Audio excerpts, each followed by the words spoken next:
আইন উপদেষ্টা অধ্যাপক ডক্টর আসিফ নজরুল বলেছেন, শেখ হাসিনা সহ পলাতক আসামিদের দেশে ফিরিয়ে আনতে ইন্টারপোলের মাধ্যমে রেড নোটিশ জারি করতে যাচ্ছে অন্তর্বর্তী সরকার। কিন্তু আমাদের বিশ্লেষণ হচ্ছে, সরকারের পক্ষে এটি করা সম্ভব নয়। আইনের বিশেষজ্ঞ হয়েও আইন উপদেষ্টা জানেন না ইন্টারপোলের নিয়ম অনুযায়ী কোনো রাজনৈতিক নেতার নামে নোটিশ জারি করা যায় না। ইন্টারপোল বিশেষজ্ঞ এবং অতীতে বাতিল হওয়া নোটিশগুলো ঘেঁটে আমাদের বিশ্লেষণ হলো, সরকারের পক্ষে ইন্টারপোলের মাধ্যমে কোনো রাজনৈতিক ব্যক্তিত্বকে ধরা সম্ভব নয়। চলুন যাওয়া যাক বিশ্লেষণে। 5ই আগস্ট আওয়ামী লীগ সরকারের পতনের পর থেকে গত 3 মাসে হত্যা, গুম ও হত্যা চেষ্টার অভিযোগে ঢাকায় দলটির নেতা কর্মীদের বিরুদ্ধে 345টি মামলা দায়ের হয়েছে। এর মধ্যে দেশ ছেড়ে চলে যাওয়া সাবেক প্রধানমন্ত্রী শেখ হাসিনা 237টি মামলার আসামি। এর বাইরে জুলাই আগস্টে বৈষম্য বিরোধী ছাত্র জনতার আন্দোলনে গণহত্যা ও মানবতা বিরোধী অপরাধের অভিযোগে আন্তর্জাতিক অপরাধ ট্রাইব্যুনালে জমা পড়েছে অর্ধশতাধিক অভিযোগ। ট্রাইব্যুনাল 17 অক্টোবর সাবেক প্রধানমন্ত্রী শেখ হাসিনা ও তার পরিবারের সদস্য সাবেক মন্ত্রী ওবায়দুল কাদের, আসাদুজ্জামান খান কামাল, আনিসুল হক, দীপুমণি, আকামা মোজাম্মেল হক সহ 46 জনের বিরুদ্ধে গ্রেফতারি পরোয়ানা জারি করে। তাদেরকে 18 নভেম্বরের মধ্যে গ্রেফতার করে হাজির করতে নির্দেশ দেওয়া হয়। 10 নভেম্বর সকালে আন্তর্জাতিক অপরাধ ট্রাইব্যুনালের সংস্কার কাজ পরিদর্শন করতে যান আইন উপদেষ্টা ডক্টর আসিফ নজরুল। সেখানে তিনি সাংবাদিকদের বলেছেন, জুলাই আগস্ট গণহত্যা মামলায় শেখ হাসিনা সহ পলাতক আসামিদের ফিরিয়ে এনে আন্তর্জাতিক অপরাধ ট্রাইব্যুনালে বিচারের মুখোমুখি করতে ইন্টারপোলের মাধ্যমে রেড নোটিশ জারি করতে যাচ্ছে অন্তর্বর্তী সরকার। কিন্তু আমরা ইন্টারপোলের ওয়েবসাইটে ঢুকে দেখেছি, সেখানে যে নিয়মের কথা বলা আছে সে অনুযায়ী শেখ হাসিনা সহ আওয়ামী লীগের নেতা কর্মীদের কোনোভাবেই ইন্টারপোলের মাধ্যমে ফিরিয়ে আনা সম্ভব নয়। এমনকি সংস্থাটির ওয়েবসাইটে যে ওয়ান্টেড পার্সনদের তালিকা আছে, সেখানেও তাদের নাম নথিভুক্ত করা সম্ভব নয়। কারণ কি? কারণ হলো, ইন্টারপোলের নিয়ম অনুযায়ী কোনো দেশের রাজনৈতিক নেতার নামে নোটিশ জারি করা যায় না। অতীতে বাংলাদেশের 2 জন রাজনৈতিক নেতার নামে ইন্টারপোলে রেড নোটিশ জারির আবেদন করে বিপাকে পড়েছিল আওয়ামী লীগ সরকার।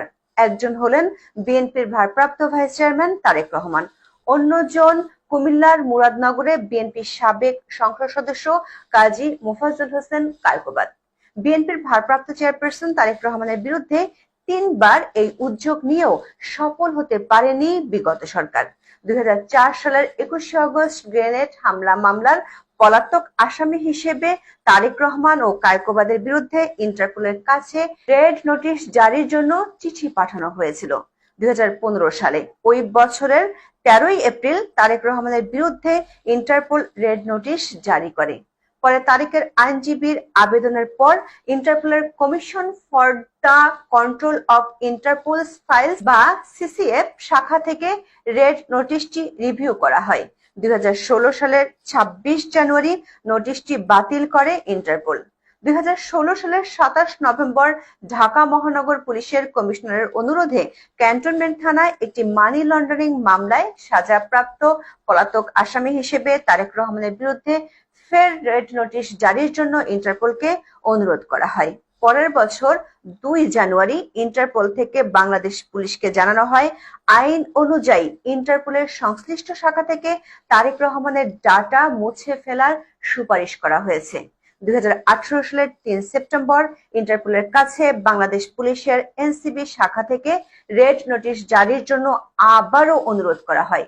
2019 সালের 25শে এপ্রিল একই বিষয়ে তাগিদ দিয়ে চিঠি পাঠানো হয় ইন্টারপোলে, কিন্তু ইন্টারপোল থেকে জানিয়ে দেওয়া হয় কোনো রাজনৈতিক ব্যক্তিকে ধরার নোটিশ ইন্টারপোল দিতে পারে না, কারণ ইন্টারপোল কোনো রাষ্ট্র বা সরকারের রাজনৈতিক এজেন্ডায় কাজ করে না। তখন ইন্টারপোল থেকে বাংলাদেশ পুলিশকে ভবিষ্যতে কোনো রাজনৈতিক ব্যক্তিকে ধরার জন্য ইন্টারপোলের সহায়তা না নেয়ার অনুরোধ করা হয়েছিল।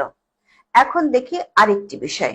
বাংলাদেশ থেকে পলাতক আসামিদের ধরার ক্ষেত্রে ইন্টারপোলের সাফল্য কতটুকু? আমাদের বিশ্লেষণ হলো এর সাফল্যের হার প্রায় শূন্যের কোটায়। ইন্টারপোল হলো আন্তর্জাতিক পুলিশ সংস্থা। এর প্রধান কাজ আন্তর্জাতিক পুলিশকে সহায়তা করা। 1923 সালে সংস্থাটি প্রতিষ্ঠিত হওয়ার পর থেকে আজ পর্যন্ত কোনো উল্লেখযোগ্য আসামিকে গ্রেপ্তার করতে পারেনি। কারণ হলো ইন্টারপোলের কোনো দেশে কোনো ব্যক্তিকে গ্রেপ্তার করা বা গ্রেপ্তার করে অন্য দেশে পাঠিয়ে দেওয়া তো দূরের কথা, কোনো ব্যক্তিকে জিজ্ঞাসাবাদের অধিকারও নেই। কোন দেশের আইনে ইন্টারপোলকে এ ধরনের কোনো ক্ষমতা দেয়নি। আপনি যদি ইন্টারপোলের ওয়েবসাইটে যান তাহলে দেখবেন বাংলাদেশের 64 জন ওয়ান্টেড পার্সনদের নাম ঝুলছে সংস্থাটির ওয়েবসাইটে। এ তালিকায় আছে যুদ্ধাপরাধী, বঙ্গবন্ধুর আত্মস্বীকৃত খুনি, 21শে আগস্ট গ্রেনেড হামলা মামলার সাজাপ্রাপ্ত আসামি ও পুলিশের করা শীর্ষ সন্ত্রাসীর 18 জনের নামও, যাদের কাউকে ফিরিয়ে আনতে পারেনি পুলিশ। কেন? বিদেশে পালিয়ে থাকা আসামিদের তিনি দণ্ডপ্রাপ্ত বা বিচারাধীন যেই হন না কেন ফিরিয়ে আনার জন্য যে আইন প্রচলিত আছে সেটি এক্সট্রাডিশন বা আসামি হস্তান্তর আইন নামে পরিচিত। এই আইন না থাকলে বিদেশে গ্রেপ্তার হওয়া কাউকে ফিরিয়ে আনা যায় না। যেমন আরব আমিরাতের সাথে বাংলাদেশের কোনো এক্সট্রাডিশন চুক্তি নেই। চলুন দেখি কিছু ঘটনা যেখানে ইন্টারপোলের নখদন্তহীন ভূমিকার কিছু চিত্র। যেমন বহুল আলোচিত মডেল কন্যা তানিয়া মাহবুব ওরফে তিন্নি খুনের ঘাতক পলাতক আসামি গোলাম ফারুক ওরফে অভির সন্ধান করতে পারেনি ইন্টারপোল। মডেল কন্যা তিন্নি হত্যা মামলায় 2007 সালে ও 2018 সালে ইন্টারপোল অভির বিরুদ্ধে রেড নোটিশ জারি করেছিল। পুলিশ খুনের মামলার আসামি রবিউল ইসলাম ওরফে আরাফ খান, 2023 সালে তাকে ধরতে ইন্টারপোলের মাধ্যমে রেড নোটিশ জারি করেছিল বাংলাদেশ পুলিশ। অথচ দুবাই পুলিশের নাকের ডগায় বাংলাদেশের ক্রিকেট তারকা সাকিব আল হাসান দুবাইয়ে আরাফ খানের গয়নার শোরুম উদ্বোধন করেন। আরাফ খান সেই ভিডিও পোস্ট করেন সামাজিক মাধ্যমে।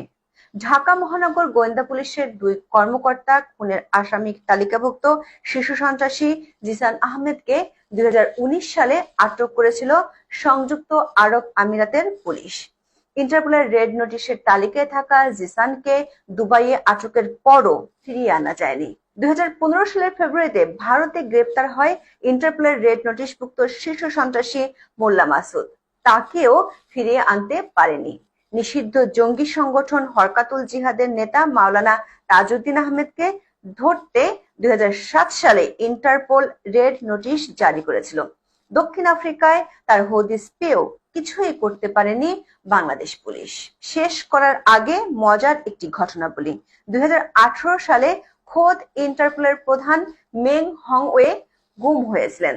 তার গুমের সাথে জড়িতদের ধরতে রেড নোটিশ জারি করেছিল সংস্থাটি, কিন্তু ফলাফল সেই অশ্বডিম্ব। আজ এ পর্যন্ত। ভালো থাকুন, সুস্থ থাকুন, নিরাপদে থাকুন। দেখা হবে আগামী পর্বে।